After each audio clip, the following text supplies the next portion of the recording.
नमस्कार, आप देख रहे हैं बिजनेस टुडे बाजार। मैं हूं Harsh Sharma. Indian renewable energy development agency यानी कि ईडा के स्टॉक में पिछले एक महीने से हम लोग 28% से ज़्यादा की गिरावट देख रहे हैं। आज के दिन ये गिरावट जो है वो बड़ी है, करीब करीब पहले 4% की थी, अब करीब 2.5 से 3% की देखने को मिल रही है।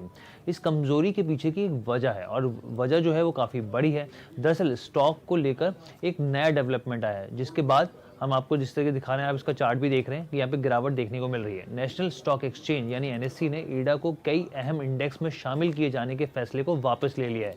जी हाँ, कई इंडेक्स में शामिल होना था, अब उस फैसले पर रोक लगा दी है। कौन कौन से इंडेक्स थे और ये फैसला क्यों लिया गया है, तमाम सवालों के जवाब आपको देंगे। लेकिन उससे पहले आपसे गुजारिश है कि हमारे चैनल बिजनेस टुडे बाजार को लाइक, शेयर, सब्सक्राइब करना बिल्कुल मत भूलिएगा। एनएससी का कहना है कि सेबी पोर्टफोलियो कंस्ट्रेशन से जुड़े नियमों के अनुपालन नहीं करने की वजह से ये फैसला लिया गया है। एनएससी ने इस बारे में एक बयान भी जारी किया है। इस बयान के तहत ये कहा गया है कि ईडा ने इक्विटी एक्सचेंज ट्रेडेड फंड्स यानी कि ईटीएफ के लिए सेबी पोर्टफोलियो कंस्ट्रक्शन नियमों से जुड़े इम्पैक्ट कॉस्ट का उल्लंघन किया है। इस वजह से कमेटी ने ईडा को इंडेक्स में शामिल करने के फैसले को वापस ले लिया है। तो ये रीजन आपको पता चल गया। अब कौन कौन से इंडेक्स में शामिल नहीं होगा ये भी हम आपको बता देते हैं।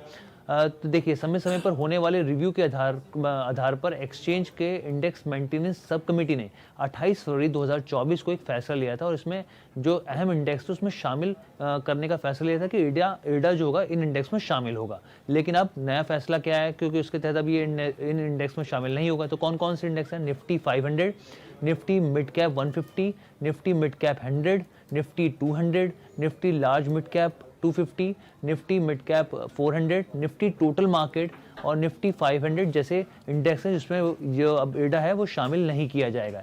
एक्सचेंज के पहले फैसले के हिसाब से देखा जाए तो ईडा को 28 मार्च 2024 से इन इंडेक्स में शामिल किया जाना था। हालांकि ईडा की जगह जिन स्टॉक्स को बाहर किया गया था वो स्टॉक्स इन इंडेक्स का हिस्सा बने रहेंगे। उदाहरण के तौर पर वी गार्ड इंडस्ट्रीज जो है वो निफ्टी 500, निफ्टी स्मॉल कैप 250 और Nifty mid small cap 400 index का हिस्सा रहेंगे।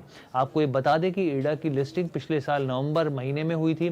32 रुपये प्रति शेयर इशू प्राइस पर ये स्टॉक की इसकी लिस्टिंग हुई थी और बाद में 214 रुपये के लेवल के भाव पर भी ये पहुंचने में कामयाब रहा था।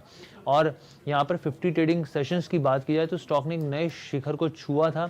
हालांकि उसके बाद से इसमें ज़बरदस्त मुनाफा वसूली देखने को मिल रही है और 126 के लेवल पर ये ट्रेड कर रहा है और करीब करीब यहाँ पे देखा जाए तो 45 से 42% तक इसमें अपने हाई से नीचे आ चुका है। यानी इतनी गिरावट इसमें देखने को मिल रही है। अगर इसके मार्केट कैपिटलाइजेशन की बात करें तो 33,650 करोड़ रुपए के आसपास ये स्टॉक पहुंच गया है। तो ये खबर थी आपको बताने के लिए कि तमाम बहुत सारे निवेशक ऐसे हैं जो ईडा से जुड़े हैं, उनके हर एक अपडेट को जानना चाहते हैं, समझना चाहते हैं, इसकी चाल को, इसके मूव को देखना चाहते हैं। तो ये खबर थी। कैसी लगी आपको वीडियो, कमेंट करके जरूर बताइएगा। बिजनेस टुडे बाजार के साथ जुड़ने के लिए आपका बहुत बहुत धन्यवाद।